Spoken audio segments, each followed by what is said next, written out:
Hey everyone, I'm Almar of almarsguides.com, and this is my Path of Exile Act 1 farming guide. So, to get started, I'd like to tell you where I am first, and that is the Ledge, which is one of the later areas of Act 1. Now, this is a pretty easy area to do once you get a hang of things. It's pretty straightforward, which is one of the main reasons I've always enjoyed farming here, getting some gear early on in Act 1 or anything like that. Because you pretty much come out of the upper submerged passage, which is right behind me, and then you can just easily follow the ledge pretty much all the way around until you reach whatever you would like to reach, or end wherever it is you'd like to end farming, and things like that. So hold on a second. Oh, I don't even have a portal scroll to open it for my party. But what we're gonna do is pretty much I'll say the run normally starts at when you reach the waypoint, which is obviously, most players are going to be porting in at the waypoint. And what you want to do is you want to follow the ledge all the way around until you reach the next area by the ledge, which is going to be, I can't remember the name, but it's pretty much the area right before Brutus's big castle, dungeon type thing. Once you reach that area, there's going to be a ton of named mobs in there that will drop, a decent amount of loot for you. And, aside from the ledge, that's, going to be one of the other main areas that we're going to be farming. So pretty much the concept is go to the ledge, kill every mob you can. Stockpile all of the items you can, pretty much pick up all of the blues, the vendor, and, keep a good eye out for rare items. If you see any of them, of course, loot them, identify them if you actually, need them or anything like that. Remember, it's very important as a new player, don't identify items that you know for a fact you won't have any use for, because it's just going to use up Scroll of Wisdoms, and Scroll of Wisdoms are, a valuable resource in this game. So, don't just, go blowing them just because you found an item and you want to know what it is. Conserve them and vendor the item if, you know for a fact you're not going to use it. Say, it's an intelligence caster wand and you're a shadow or something like that. I'm sure, by the level 10, the pretty much level you'll be leveling or going through this area, you've probably, understand the concept of how the game works by now. If not, you should probably rethink, power leveling through the content in the first place. So, right here, I'm pretty much just going through the ledge pretty easily. Hold on, I'm going to open this portal scroll for my group. Now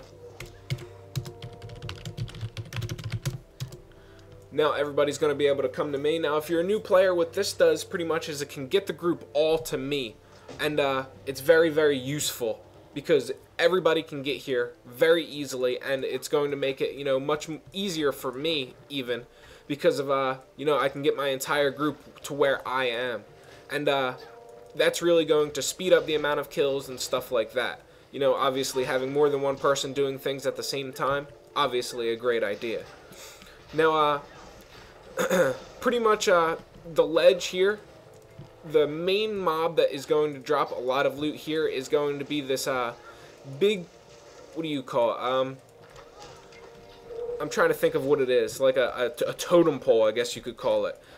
He's really, really hard and annoying to kill. I'll show you him whenever we get to him. He shouldn't be too far off by now. We should be actually getting kind of close to him, although I haven't even found the waypoint yet. There it is. So, pretty much from the waypoint, you want to head in. I'm trying to remember the proper direction. There was, I used to farm this area like every day a month ago, and I'm trying to remember exactly the route you should take. But from the waypoint, I'm pretty sure you want to turn around from where you poured in, and then follow it through straight until you reach the totem guy. He shouldn't be too far from the waypoint and where you poured in.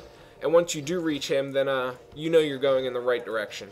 And then from there, like I said, you'll be able to go through the ledge into the next area. And then if you want to keep farming and continue farming, you can follow that through into the next area and then to the next area, and so on and so forth until you reach pretty much Brutus.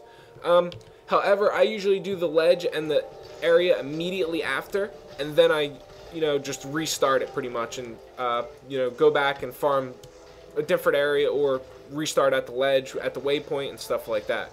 And the reason for this is because the next area is really one of the most rich areas with named mobs and mobs that are going to drop good loot throughout Act 1. The ledge pretty much here is, I guess you could call it more of like a warm-up to that area. The main thing is when you pour it in at the waypoint, you're going to be very close to the totem pole boss guy. And that guy is the main guy that's going to be dropping a decent amount of loot in the ledge area. This guy right here, the totem pole guy. So he's pretty much like the main thing that is sought after via the ledge. Let me see if I can get in here and kill him pretty easily. But this guy right here, Kuduku the Lost whatever idol, he's going to be like the main loot, and it's strongly recommended you take him out with like ranged attacks, because he hits quite hard with his AoE lightning. So I'm going to keep summoning mobs right here and 6 them on him. Man, this guy was so much easier on my witch when I played back in closed beta.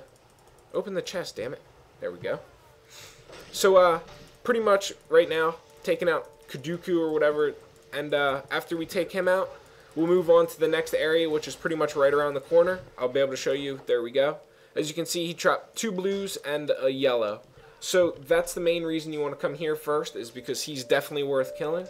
Let me identify this yellow, see what it is. Wow, that's a pretty nice one. So as you can see, I got some, requires level 9, so I won't be able to use it just yet. Well, I'm like 1 bubble away. So that's pretty much it for the ledge area. In the next area that we're going to be going to, you know, it pretty much starts all over again. But in that area, there are no main boss mobs like there are in the ledge. Instead, what there is just a bunch of, you know, like normal named mobs. And those are the main ones that we're after and we're seeking in the ledge. The area after the ledge, my apologies. And pretty much in this upcoming area, you want to clear almost everything you can. You know, you don't want to really leave anything. Ooh, I'm gonna be losing a gem. You pretty much don't want to leave anything out in that area. You know, there's going to be a lot to explore, and you pretty much are going to want to go through it and explore as much of it as humanly possible. I don't even think that gem I used. I used a little bit. So, let me just, like, skip down to this next area here, so I can actually call it something aside from the area after the ledge. But this is definitely a very commonly farmed area of the game. I know a lot of people farm the ledge, and I know a lot of people, you know, often farm this, which is the rocky climb. I'll show you a little bit of this area, and then I'll pretty much end the video. That way it's not dragging on, and, you know, you loathe having to watch the entire thing to seek the information that you get, despite, you know, pretty much already acquiring most of that aforementioned information. Now, pretty much here, it's the same concept. It's a little bit more difficult because, like, as you just seen these mobs explode, there's quite a bit of AoEing going on here. Mobs rain down hellfire from the sky and stuff like that. But the main thing that we're after here is, like I said, those mobs that are unique. They'll either be blue, their names will be blue, or their names will be, I think, yellow, and they'll have, like, more effects on them than, you know, just the normal blue mobs have, like, 1 effect or 2 effects, something like that. And these mobs are going to be the ones that drop the most loot for you, and the pretty much main reason we're farming here. So that's pretty much all there is to it. You probably get maybe, I'd say, 3 or 4 yellows per run doing this stuff. Depends on, you know, how lucky you are, how much, you know, magic find, I guess that's what it's called in this game, but you understand the concept of magic find. How much magic find you have on your gear and stuff like that. All of that plays into, you know, factors in, and you should be getting about 3 or 4 yellows a run, and probably 2-3 inventory fulls of blues is what I counted this as all of the times from farming here. So keeping that in mind, you should, you know, make a good profit from doing all of this. If you wanted to vendor it all, or if you were just looking for stuff for yourself, completely up to you. You know, that's not on me. So I'll catch you guys around. If you guys enjoyed this video, of course, as always, like, comment, and subscribe to me for future gaming and Path of Exile videos. As always, guys, good luck, happy hunting, and I'll catch you guys around in the next Path of Exile video. See ya.